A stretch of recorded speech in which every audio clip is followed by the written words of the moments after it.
Tony. Hello everybody, good morning and welcome to the Sunrise Safari, where I'm coming to you live from the Kariga Game Reserve in the Eastern Cape. And what a beautiful sunrise it is going to be. My name is Ralph Kirsten, and yeah, that sun hasn't even popped up over the kloof just yet. We watched a beautiful sunset yesterday, and now with the opening being a lovely sunrise. And thanks for jumping on board the largest and greatest game drive in the world. It's lovely to have you on board.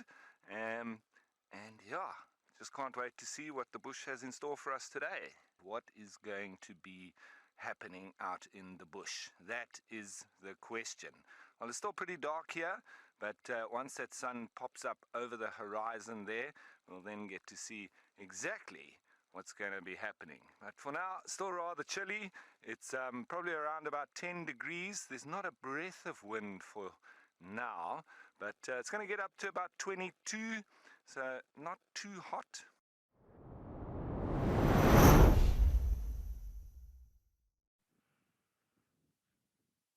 I really haven't seen springbokies too often in Madikwe.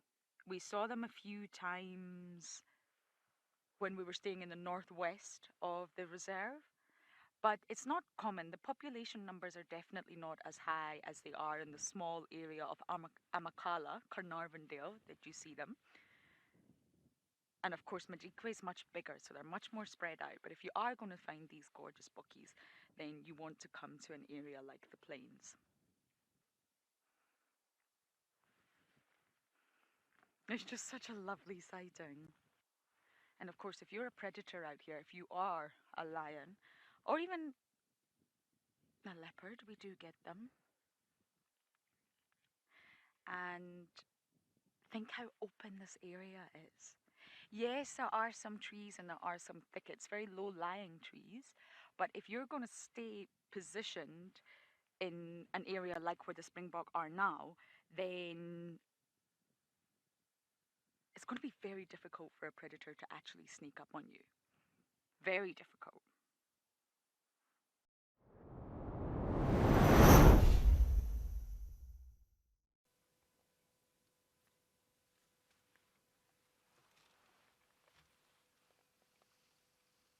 Now this is going to be interesting. She's coming. Let's see how she exits this bush.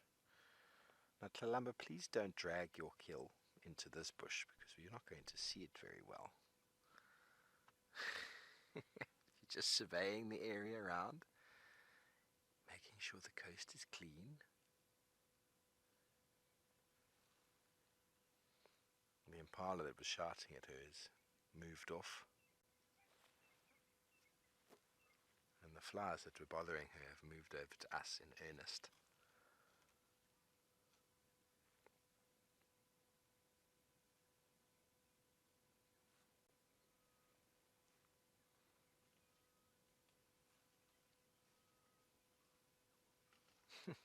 Anne-Marie, she does, and so do all of these cats. You drive along here and you'd see this tree moving with no wind, and you probably still wouldn't think much about it. Here she comes, making a beeline directly for her carcass. So, thank you, Tlalamba, for taking your time and for being discerning.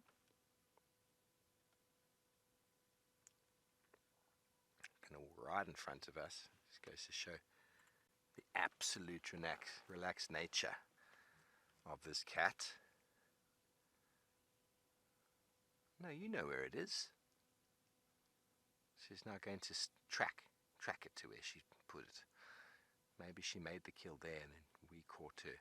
Yeah, it's through this bush. Tlalamba is feeding now on the rump of this impala, right on its bottom.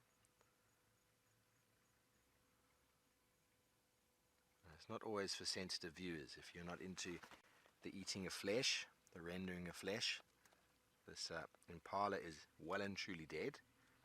I can only imagine the titanic battle that ensued between her and this animal. And then she dragged it underneath the bush. It is the only thing she could have done. There is no big marula tree anywhere within 40 meters.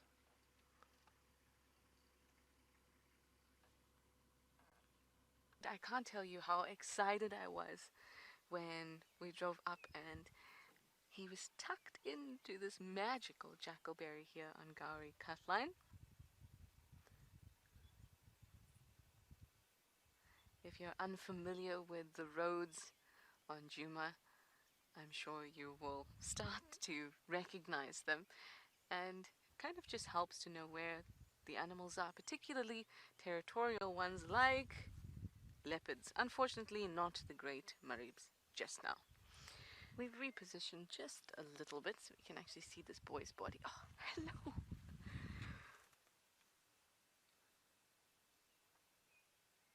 Oh, look at that face. That was quite a stare he just gave us. You can certainly see some, dare I say it, fluffy ears. When he was younger, it was really cute, but now I feel that he's presenting himself to the bush. He's a debutante of sorts.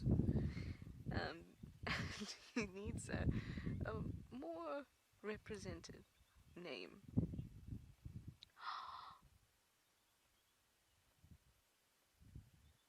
Oh, that is very cute.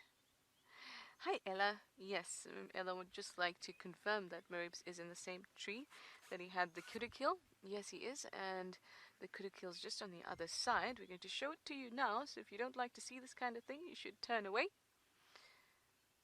But here it is.